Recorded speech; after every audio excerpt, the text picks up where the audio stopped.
Toda era um perdedor fraco, cujos pais morreram num acidente de carro. No entanto, sua vida de órfão muda quando é adotado por uma loira forte e peituda que fica obcecada por ele. Agora, ele terá que derrotá-la para fugir da cidade, mas sempre se distrai com seus seios enormes. Num dia normal, Yuki caminhava para a escola onde leciona, quando um grupo de garotos liderados por um estudante falastrão, Toda, a observa. Eles então pulam para atacá-la, mas ela tem uma barreira mais forte que as fronteiras da Rússia. Quando a emboscada deles falha espetacularmente, Yuki dá socos neles sem esforço, jogando-os em um rio. Mais tarde na aula, a bela Yuki pune os garotos e reitera a regra antiga: só irão à capital se a derrotarem. Toda repreende a professora lasciva por mandá-los e exige saber da barreira que usou antes. Seus amigos o apoiam tolamente, mas o resto da turma, pressentindo encrenca, abre um grande espaço no centro da sala. Enquanto isso, Yuki caminha pelo caminho aberto por seus alunos sábios e desfere um soco que manda os tolos garotos voando direto pela janela da sala. Mais tarde, seu colega, o professor de óculos gentil Tachibana, a repreende por tratar os garotos como animais. Ele tenta defender o desejo dos alunos de ir à capital, mas Yuki não se importa. No entanto, o professor de óculos persiste até que os marshmallows de Yuki finalmente concordem em pensar nisso. Enquanto Toda e seus capangas voltam para casa, eles reclamam da barreira mágica de peito de Yuki. Toda diz aos amigos que eles só precisam praticar mais para que possam finalmente vencer a professora e ir para a capital escalar a torre enorme que se estende até os céus. Os meninos prometem escalar a torre, mas Toda se despede. Toda vai ao túmulo de sua família. 2 anos atrás, Toda perdeu os pais num acidente, e seu avô, Neg Springfield, já morrera antes. O acidente o deixou órfão, mas Toda está estranhamente feliz, pois o fez conhecer Yuki, seu guardião. Toda rejeitou Yuki a princípio, embora ela tivesse o corpo mais exuberante do Japão. Mas a dinâmica deles mudou quando Yuki se mostrou um desastre completo na cozinha e Toda teve que assumir o dever. Esse simples ato os uniu. Enquanto Toda termina seu ritual no cemitério, ele vê a figura sombria de um jovem de 4 olhos. O fantasma então se transforma numa versão mais velha de si mesmo, dizendo a Toda que o espera no topo da torre antes de desaparecer por completo. O garoto estúpido não faz ideia do que diabos aconteceu neste cemitério. Naquela noite, Toda pede a Yuki que o ensine magia, mas ela o ignora. Furioso, ele começa a praticar magia sozinho, mas acaba parecendo um completo idiota. No dia seguinte, ela vence os garotos novamente, esmagando suas esperanças de ir para a capital. Enquanto eles choramingam como crianças, o colega de Yuki, Tachibana, aparece e se oferece para ajudá-los. Ele dá aos meninos uma varinha mágica para usarem magia, pedindo que a escondam de Yuki. Mas a varinha não obedece a Toda, então Tachibana lhe dá uma pulseira especial. Naquela noite, enquanto Toda pensa na banda, Yuki entra no quarto e ele entra em pânico. Quando ela pergunta sobre a pulseira, Toda diz que a comprou de presente para ela e foge envergonhado. Por que você é gay? No dia seguinte, Yuki, a caminho de casa, admira o presente que ganhou do seu irmão postiço idiota. De repente, os amigos de Toda aparecem na cena usando magia de teletransporte. Enquanto isso, Toda sente algo errado e corre até ela. Os garotos usam um cipó para prender Yuki, esperando derrotá-la de vez. No entanto, Tachibana se junta a eles, os elogia pelo esforço e ataca, derrubando todos em segundos. Tachibana então saca armas para atacar Yuki, que tenta contra-atacar, mas a pulseira no pulso impede sua magia. Ela é perfurada por haste de metal e fica em choque, paralisada. Acontece que Tachibana é uma caçadora de recompensas que quer matar Yuki pelo prêmio de 600 milhões de dólares. Nisso, ele saca uma espada para matá-la. Mas antes que ataque, Toda surge e o enfrenta brutalmente. Tachibana se teletransporta para o lado de Toda e corta o braço dele como uma salsicha. Com o garoto indefeso, ele tenta cortar a cabeça de Toda, mas Yuki surge e bloqueia o golpe com as mãos. Ela elogia Toda pelo ataque e o agradece pelo presente. No entanto, Tachibana está se sentindo sexy esta noite, então ele corta Yuki em pedacinhos como um bolo de aniversário. Toda grita em choque, mas o caçador de recompensas rapidamente o apunhala pelas costas. Enquanto o garoto desmaia, Yuki o repreende por tentar desistir. Ela explica que o tornou imortal há 2 anos e que ele pode morrer como humano com arrependimento ou acordar como um monstro imortal e salvar os amigos. Yuki então diz a ele para beber o sangue dela, já que não há outras opções. Toda lambe o sangue dela do chão como um maluco do Reddit. Por outro lado, Tachibana está prestes a matar os garotos. Mas então, Toda joga seu braço decepado nele. Ele grita com o caçador de recompensas e corre, mas Tachibana bloqueia o ataque e decepa o segundo braço de Toda. Ele ri como um maníaco, só para ver que Toda está regenerando o braço. O garoto novamente avança e desfere um soco no estômago que o nocauteia antes de desmaiar de exaustão. Toda acorda e se encontra no colo de Yuki. Ela voltou ao seu corpo voluptuoso original e explica ao idiota que ele não pode mais morrer. Ela diz ao rapaz que é uma vampira de 700 anos e explica como os pais dele a imploraram para salvar Toda após o acidente. Então ela o transformou em vampiro. Yuki se repreende por tornar o garoto imortal, mas Toda acha bom viver para sempre. No dia seguinte, os amigos de Toda se despedem dele enquanto ele deixa a vila com Yuki. Eles ficam chateados porque não poderão mais cheirar as meias da Yuki. Assim, os dois rumam à capital, decididos a abater demônios. Enquanto esses 2 idiotas imortais viajam até a capital a pé, como soldados ucranianos, Toda ainda está confuso depois de seu recente aumento de poder. Enquanto conversam, Yuki explica que a população mundial caiu significativamente, e grandes partes do país agora estão desabitadas. Toda, cujo interesse em história mundial é quase nulo, está mais preocupado com o fato de estarem andando em vez de pegarem um ônibus. Yuki explica que ela é um alvo conhecido com uma recompensa por sua cabeça, então o transporte público é uma armadilha mortal cheia de caçadores em potencial. Apesar dessa informação assustadora, ele sonha com os amigos que fará na cidade. No entanto, Yuki o confronta com outra dura verdade. Como ele é um ser imortal congelado no tempo, será para sempre um menino de 14 anos. Os amigos que fizer envelhecerão, terão famílias e morrerão, enquanto ele permanecerá inalterado. Mesmo assim, este idiota vai tomar banho num rio próximo, e o peso das palavras de Yuki finalmente o atinge. Ele flutua de costas, percebendo que seus velhos amigos da aldeia já estão num caminho diferente. Ele também percebe que seu pênis continuará do mesmo tamanho. No entanto, os profundos pensamentos de Toda são interrompidos ao esbarrar a cabeça nas macias nádegas de uma garota no rio. Mestre da interação social, Toda não pede desculpas, mas solta um elogio assustador sobre os tesouros dela. Isso enfurece a estranha, que se vira e saca a espada, pronta a decapitá-lo. Toda recua, vendo a atacante e notando ser uma bela jovem. A estranha esmaga a boca de Toda com o lado chato da espada, antes que ele diga algo. Depois de ambos se vestirem, a estranha apresenta-se como Kuramaru e Toda percebe que se enganou. Essa espadachim de aspecto frágil é na verdade um rapaz da Tailândia.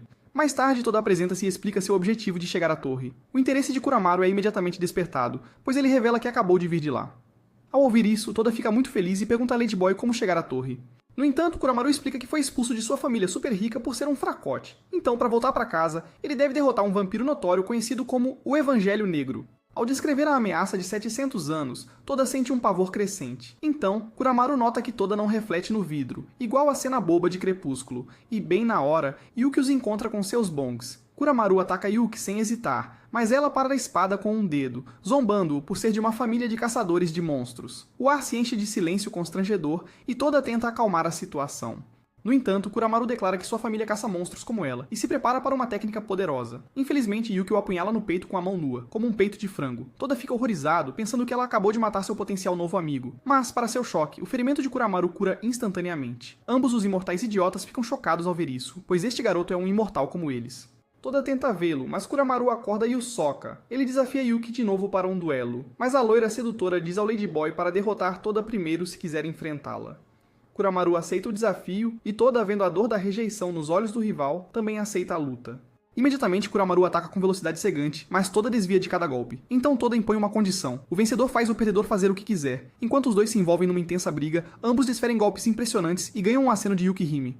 A batalha atinge seu clímax quando Kuramaru de repente corta a cabeça de Toda, pensando que a luta acabou, mas Toda pega a própria cabeça no ar, a recoloca no pescoço e então soca um Kuramaru completamente surpreso no chão, vencendo a luta. Temendo ter eliminado o Ladyboy, Toda corre, mas o tolo ingênuo acorda com o coração partido. Ele teme que Toda exija algo pervertido. É, garoto, mas Toda só pede que seja seu amigo. Mais tarde o novo trio vai a uma fonte termal. Toda tenta fazer Kuramaru se animar, mas o garoto ainda está amuado, envergonhado de sua derrota. Num golpe de gênio, Toda decide que a melhor forma de se unir é espiar Yuki no banho feminino como um republicano assustador. Ele aponta para um penhasco alto sobre as fontes, e embora Kuramaru não se interesse, Toda o escala sozinho. No topo, ele pula no banho, mas não vê a loira voluptuosa de seios fartos. Em vez disso, vê uma garota jovem e pequena e se pergunta quem é. Mas, ao se transformar no corpo maduro que Toda reconhece, ele entende que a garotinha é a verdadeira forma de Yuki. Toda a provoca por seu corpo pequeno, enquanto Kuramaru teme pela vida lá embaixo. Nesse instante, Yuki o ataca de novo, derrubando Toda do penhasco. Kuramaru vê isso e corre para o resgate. Ele consegue segurar a mão de Toda e diz ao amigo para o jogar de volta. Kuramaru arremessa pelo ar e o idiota aproveita a chance para arrancar a toalha de Yuki do corpo dela. A Yuki nua se orgulha dele e oferece mostrar suas botas gigantescas, mas Toda diz que não se interessa por leite de vaca. Como esperado, ele é punido sem dó, enquanto Kuramaru finalmente cai na gargalhada. Toda fica feliz que seu novo amigo os aceitou e Yuki promete treinar Kuramaru para que ele possa desafiá-la um dia. Ao voltarem à cidade, Toda com outro imortal ao lado, se pergunta se há mais como eles. Ele tem uma ideia genial, reunir todos os imortais e formar uma equipe de super-heróis, como os Vingadores ou os malditos Power Rangers. Kuramaru fica chocado, enquanto Yuki o provoca pelo sonho infantil, dizendo que alguém já lhe deu uma ideia parecida há muito tempo. Nesse instante, um comboio de carros pretos chega e um deles afasta o idiota nojento. Uma garota de uniforme escolar sai de um carro e cumprimenta Yuki com reverência. Um esquadrão de homens de preto emerge, estendendo um tapete vermelho para sua senhora. Toda está em choque. Descobre-se que Yuki é chefe de uma organização tipo Yakuza. A estudante Kirine se irrita com Toda por ser um imortal de segunda mão nojento. Ela quer matá-lo, mas Yuki, com calma, diz para controlar os hormônios. Enquanto Yuki se dirige ao carro, ela se vira para Toda e lhe diz que o sonho dele de criar uma organização de imortais já é uma realidade conhecida como Yuki Holder. O grupo de vampiros imortais viaja em um iate elegante a caminho da base secreta da organização. A energia de Toda está nas alturas, mal podendo esperar para ter seu ding-dong chupado por vampiras. Kuramaru está mais reservado, ainda processando a enxurrada de eventos que o levaram a essa loucura. Enquanto isso, Yuki tem uma conversa particular com sua principal subordinada, Kirine. Acontece que Kirine está muito cética em relação ao novo recruta. Ela não esconde seu desprezo por Toda, questionando Yuki por que traria um idiota tão infantil e desrespeitoso para o grupo, mas Yuki explica a situação com calma. Ela diz a Kirine que tanto ela quanto Toda são provavelmente os membros mais poderosos de todo o grupo.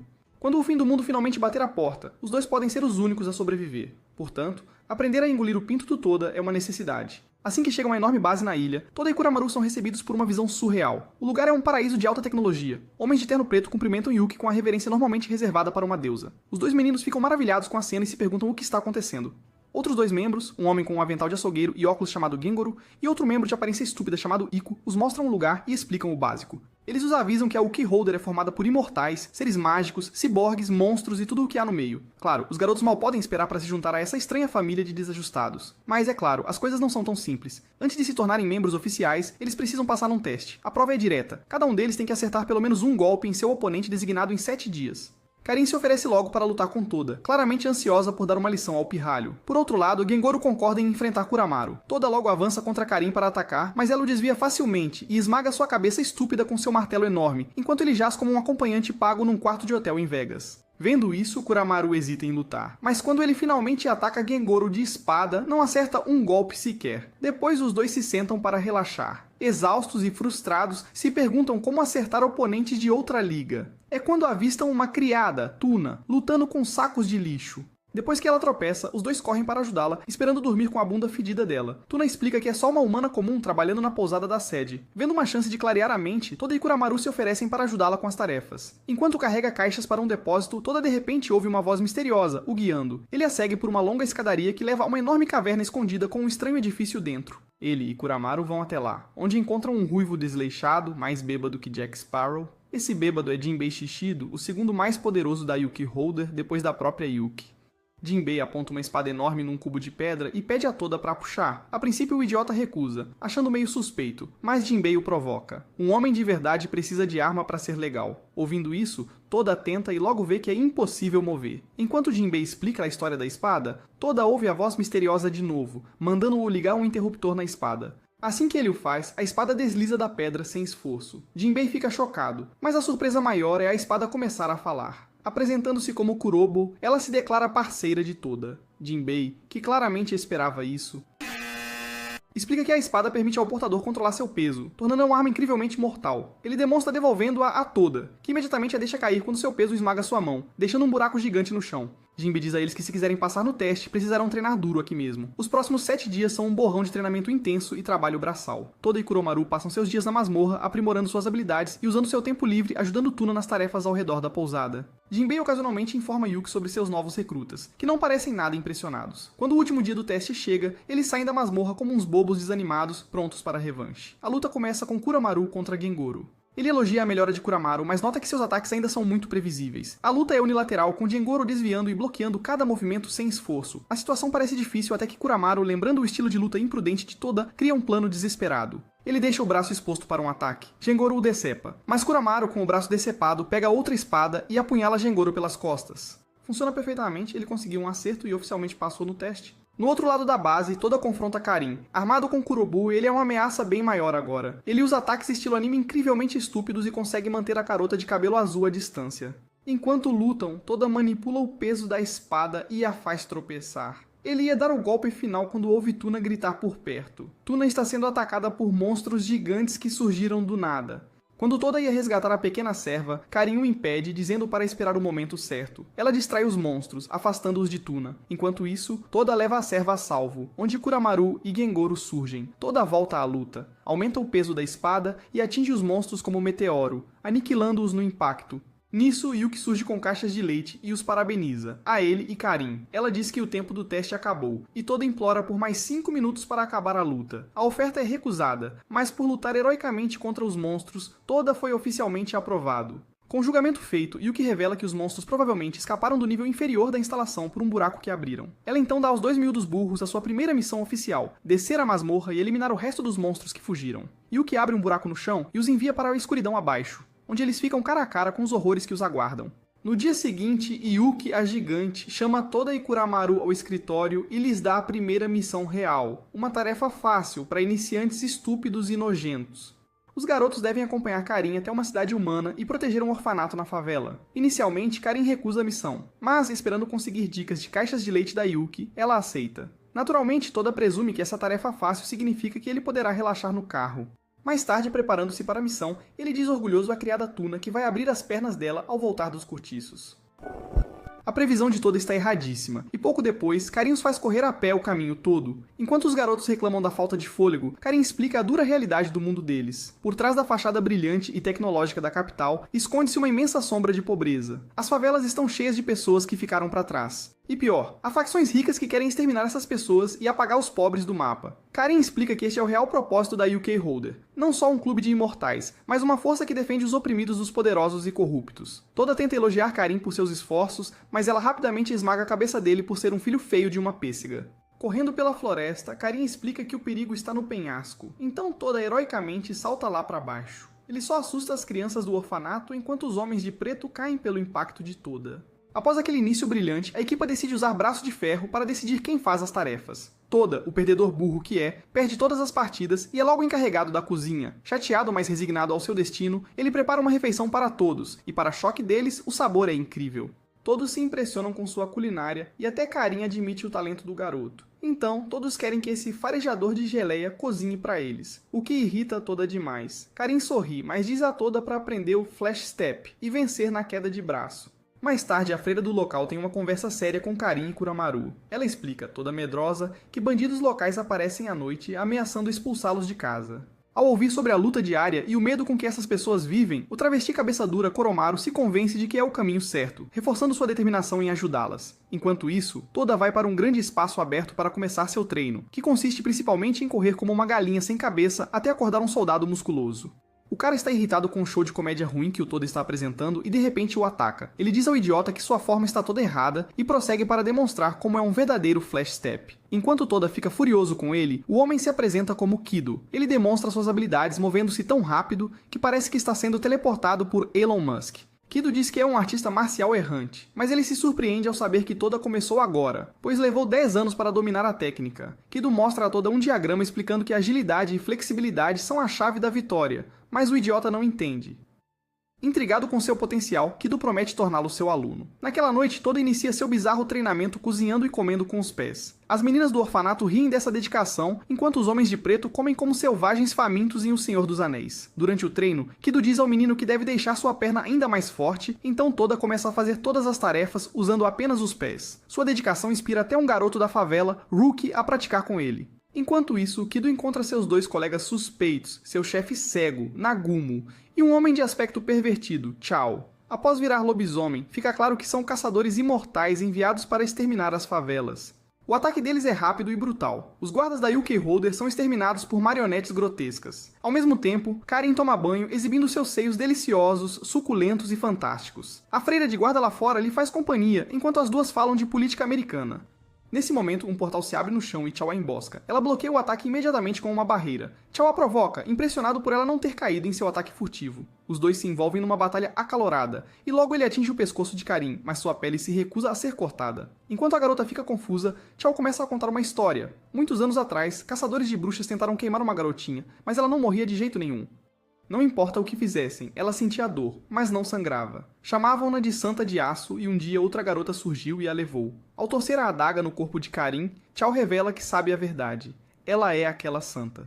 Ele zomba da sua imortalidade, chamando-a de maldição enquanto usa sua magia das sombras para prender seu corpo voluptuoso, belo e viçoso, imobilizando-a e esfaqueando-a repetidamente. Tudo enquanto a provoca por ser alguém que pode sentir dor, mas nunca receber a libertação da morte. Lá fora, Toda está com Hulk quando vêm os incêndios. Eles são atacados pelos bonecos, mas Kuramaru chega bem a tempo. Enquanto se perguntam o que fazer, Kido aparece em sua forma de lobisomem com Nagumo atrás dele. Kido provoca Toda por ser um vampiro imortal e ataca, aplicando um selo mágico que o paralisa completamente. Com Toda fora da luta, Kuramaru corajosamente se prepara para enfrentá-los. Nagumo e Kido decidem atacá-lo juntos. Kuramaru, sabendo que precisa de ajuda, lança uma técnica que dispara fogos de artifício para o céu. Ele consegue ficar fora de perigo por um momento, mas Kido se aproxima como Jeffrey Dahmer e o chuta, distraindo o tempo suficiente para Nagumo cortar sua mão. Num contra-ataque impressionante, Kuramaru também corta a mão de Kido antes de recuar. Ambos os imortais recolocam os membros como se nada tivesse acontecido. Kido provoca Kuramaru e se prepara para encerrar a luta usando um flash step aperfeiçoado, que ele nem sequer vê chegando. Kido começa a socá-lo como se fosse massa, e então o corta com um chute poderoso.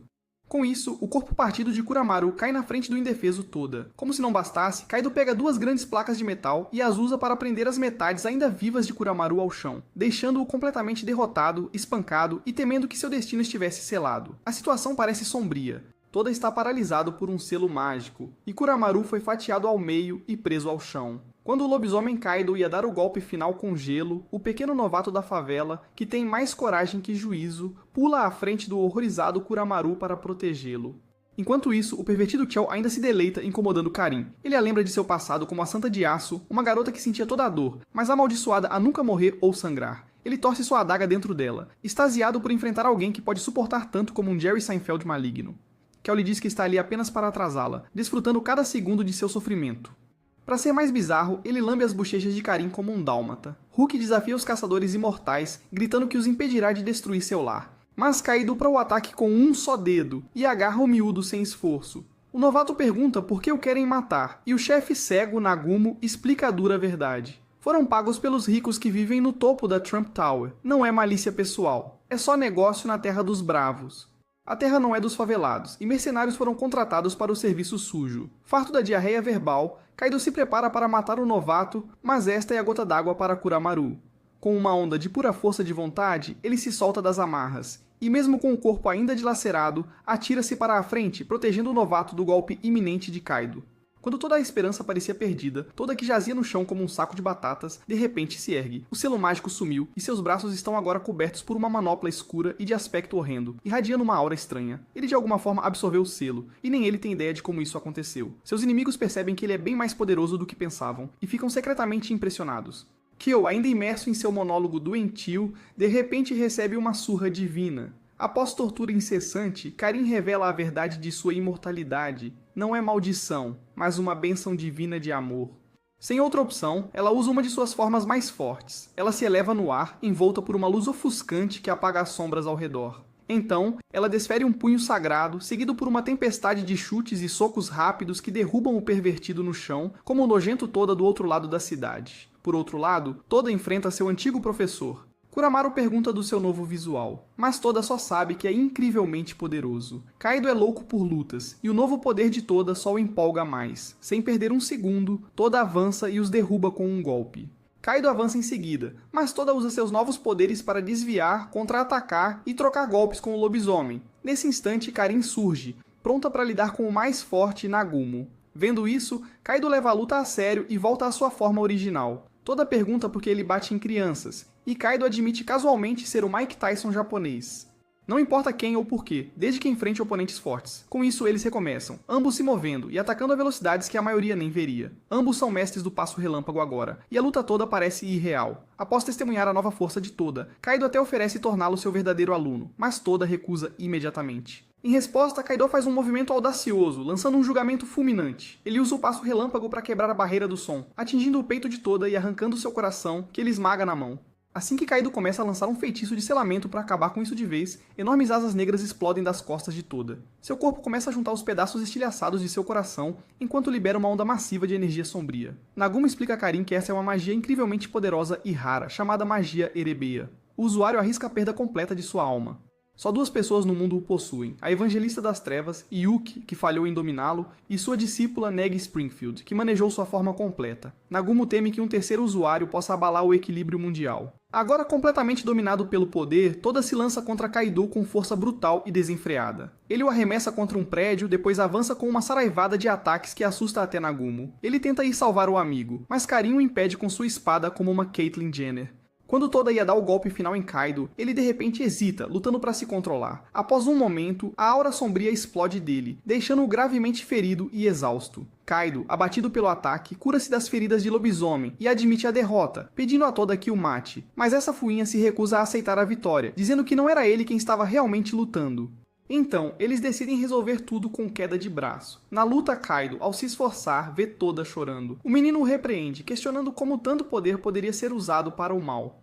Kaido está surpreso que Toda use apenas sua força natural para enfrentá-lo. Impulsionado por pura vontade e raiva justa, Toda libera uma explosão final de força, esmagando o braço de Kaido e destruindo o prédio atrás deles. Nagumo está impressionado que Toda derrotou Kaido sem magia erebeia. Até Karin está impressionada com seu poder puro. Kaido novamente implora a Toda para o matar como um fetiche, mas o garoto recusa. Então, Nagumo abre um portal e sai com o derrotado Kaido e Kiao como uns covardes. Os moradores da favela se juntam para ver suas casas em chamas. Mas então, Yuki aparece e com uma única e massiva demonstração de poder, congela a vila inteira, apagando o fogo na hora. Ela elogia Kuramaru pelo sinal de fogos de artifício que os ajudou a rastrear todos. Ela cumprimenta Nagumo, que a vê surpreso, e Toda choca-se por ela conhecer o chefe mercenário cego. Naquela noite, os aldeões oferecem um jantar aos seus salvadores. Enquanto comem, Yuki explica a Toda o sentido de herdar a magia erebia. Afinal, eles compartilham o mesmo sangue. Enquanto as crianças da favela chamam os Uki-Holders para comer, nenhum deles sabe que, das sombras, um drone misterioso espiona Toda, observando a cena se desenrolar do topo da torre. Mais tarde, Kuramaru está na base dos Uki-Holders, encarregado de devolver a espada senciente de Toda, Kurobo, em segurança ao quarto de Toda. Buscando entender o poder sombrio que seu amigo manifestara, Kuramaru pergunta à espada se ela sabe algo sobre magia erebea. No entanto, Kurobo evade a pergunta e vira o jogo, apontando que notou os sentimentos intensos de Kuramaru pelo traseiro magricela de Toda. Isso atinge Kuramaru como um golpe físico. Atordoado e envergonhado, ele nega imediatamente e crava a espada no chão. Então foge da cena em total constrangimento, deixando a espada para trás. Ao tentar organizar os pensamentos, o olhar de Kuramaru cai em Toda, no cais, cheirando as axilas da criada Tuna. Toda examina, animado, uma lancha que Yuki construiu com sucata. Impressionado com a perícia dela, ele a acompanha, ansioso para um passeio. Enquanto navegam pela água, Yuki confia a ele seu sonho de um dia se tornar uma corredora profissional. Toda, com sua seriedade característica, oferece-lhe seu apoio total, encorajando-a a seguir sua paixão. De longe, Kuramaru os observa rindo e conversando com uma familiaridade natural. Uma pontada dolorosa de ciúme e confusão o atinge, enquanto tenta entender a estranha dor no peito. Mais tarde, em busca de solidão, Kuramaru se banha nas fontes termais da base, sua mente revivendo as palavras da espada e a cena com Toda e Yuki. Mas sua reflexão tranquila é quebrada quando Karin irrompe no quarto para entregar uma tarefa, pegando-o completamente exposto com seu ding-dong mutante. É neste momento de desatenção que Karin finalmente vê a verdade. Encurralado, Kuramaru é forçado a explicar sua situação única. Ele revela que não é nem homem nem mulher. Pertence ao clã Fushigari, uma raça de semi-humanos que nascem sem gênero definido. Ao atingir certa idade na adolescência, devem escolher qual serão pelo resto de suas vidas. No entanto, a reação de Karin não é de compreensão, mas de agressão. Ela inicia uma briga com motivos egoístas. Acreditando que Toda se apaixonará por Yuki, ela exige que Kuramaru chupe o pênis de Toda todos os dias e mantenha a atenção de Toda longe de seu mestre. Ela domina Kuramaru, derrubando sua espada e ordenando-lhe que obedeça. Mas o confronto é interrompido pela chegada oportuna do androide Ameia, que os observava. Ele garante que não revelará o segredo da salsicha de Kuramaru e calmamente diz ter um plano. Algum tempo depois, Toda está ocupado com suas tarefas, perguntando-se onde seu amigo desapareceu. A resposta chega na forma de uma linda garota loira e tímida que ele nunca viu antes. Este é o plano de Ameia em ação. Kuramaru, agora disfarçado de menina e se apresentando como Kuro, a suposta prima dele. O estúpido Toda, completamente enganado pelo disfarce, está infeliz porque o amigo escondeu uma prima fofa dele. Depois de hesitar um pouco, Kuro pede a Toda um tour pela capital. Ele pensa, mas aceita, esperando apalpar seus seios às escondidas. Eles encontram Tuna no caminho, que oferece a Toda sua lancha velha pelo dia. Ao saírem com a lancha de Tuna, passam por uma estranha menina de 4 olhos vagando pelos níveis inferiores da base. Mas Toda não liga pra ela. Na capital, Toda e Kuro aproveitam seu encontro improvisado e bizarro. Kuramaru se diverte de verdade, e ele pressiona seus seios falsos contra o corpo de Toda para lhe dar uma ereção. Eventualmente, os dois chegam à praça principal, onde andam como um casal estranho. Mas um momento crucial acontece quando as sandálias de Kuro quebram. Sem nenhuma ponta de constrangimento, Toda se ajoelha para ajeitá-los para ele. Este simples e inesperado ato de bondade dá um choque em Kuramaru, e pela primeira vez ele considera seriamente que a vida como uma garota ao lado de Toda pode ser o que ele realmente quer. Timidamente, Kuramaru aponta para a torre e diz a Toda para levá-la lá. Mas essas criaturas sem noção e cheias de hormônios permanecem alheias à figura sinistra de Kyo, o mercenário pervertido que as observa das sombras. Enquanto isso, de volta à base, Yuki e Jinbei têm uma conversa séria. Ela expressa sua profunda preocupação pela manifestação de magia Irapia de Toda, temendo que isso atraia a atenção errada. Jinbei não parece tão preocupado, mas Yuki confirma que Toda está sendo espionado por um drone por uma figura poderosa conhecida como Fata Bruncus. Na torre, Toda está transbordando de emoção por ter finalmente alcançado o marco de seus sonhos. Ele diz a Kuru o valor da amizade com Kuramaru, o que enche o garoto disfarçado de alegria e tristeza. A garantia de Toda de que Kuru é fofo só aumenta sua confusão. Mas o seu estúpido momento Netflix é violentamente destruído. Kyo aciona a armadilha, abrindo um portal de sombras que arrasta Toda. Kuramaru é logo derrubada, pois não pode usar seu poder no corpo de uma garota. Apesar disso, ele instintivamente saca a espada para atacar os inimigos. No entanto, ele é logo interceptado por um segundo mercenário, um homem de 6 braços chamado Azura. Kuramaru rapidamente descobre que não pode voltar à sua forma masculina, sendo facilmente dominado e derrubado do prédio como um parapente. Enquanto Kuramaru jaz sem esperança no chão, ele se lembra do quanto ama Toda. De alguma forma, com uma onda de adrenalina, ele lança outro ataque e arremessa Kyo como um frisbee maluco. Ele também volta à sua forma normal, pronto para proteger Toda a qualquer custo. De longe, Asura observava toda a cena se desenrolar e até elogia Kuramaru por seus esforços. Mas antes que Kuramaru possa se preparar para um ataque, policiais chegam ao local. Nesse instante, Toda acorda e o tolo não sabe da forma feminina de Kuramaru. Ao ver o amigo, logo pergunta o que houve com Kuru. Kuramaru mente rápido, dizendo ter levado a prima para um lugar seguro. Ele então repreende Toda por sua fraqueza. Internamente, Kuramaru se resigna a ser apenas amigo de Toda, não importa a forma que ele escolha. Mas Toda piora as coisas ao dizer que quer cheirar as partes do corpo da prima de Kuramaru e abusar dela como um brinquedo. Enquanto isso, de volta à sede da Yuki Holder, a garotinha de antes, Kiri, é vista brincando sozinha. A Meia, a androide, encontra a menina ocupada fazendo um ritual de areia. Quando ele pergunta se há uma ocasião especial, Kiri levanta os olhos com um olhar sinistro e responde que a ocasião especial está apenas começando. Na movimentada sede da Uke Holder, Karin chama Kuramaru de lado, questionando-o sobre o encontro com Toda. Enquanto Kuramaru hesita, Karin pergunta por que ele não continuou o disfarce de Kuru como haviam planejado. A tecnológica Meia apresenta a tímida e assustada Kiri a Toda. A menininha, intimidada pela própria sombra, pede uma reunião particular com o idiota burro. Ao chegarem a um canto isolado, a postura de Kiri muda por completo. Ela se desfaz da timidez como Caitlyn Jenner se desfez de seu pênis. Seu semblante endurece em fria autoridade. Ela manda Toda sentar, declarando-se sua superiora e detentora de Uke, e exigindo respeito. Quando o menino fica confuso, Kiri manda ele latir como um cão, e ele o faz, hesitante. Mas quando ele, com razão, questiona seu súbito ato de dominatrix, Kiri tenta chutá-lo no rosto. Ainda que visse a roupa íntima dela, Toda agarra a garota pelo cabelo e controla os hormônios dela. A garota afirma ter o direito de chutá-lo 5 vezes, pois Toda supostamente falhou em salvá-la em 5 ocasiões distintas. Toda está completamente confuso, insistindo que esta é a primeira vez que eles sequer conversaram. Mas antes que Kiri possa explicar essa acusação bizarra, uma sombra passa rapidamente pela parede. Xiao, o pervertido louco da favela, aparece e corta a garganta de Kiri com rapidez fulminante. Enquanto Kiri cai, sangrando, ela estende a mão para Todd. Seu último ato é segurar a mão dele. O garoto está apavorado e diz a Kiri para abrir os olhos. De repente, Toda acorda com um sobressalto de volta à base. Ele se pergunta se foi tudo um sonho, mas então vê Kiri viva e bem, que o repreende logo por sua grande estupidez. Nesse momento, a Maya e Karin aparecem, prontas para levar Kiri à capital, e se confundem ao ver Toda já no castelo. O idiota quase contou o segredo de Kiri, mas ela pisou forte no pé dele para calá-lo. No barco de volta à capital, da ilha de Jeffrey Epstein, Karin e a Maya falam dos rumores do poder misterioso de Kiri. Elas especulam que seu poder não é mágico, mas sim profético.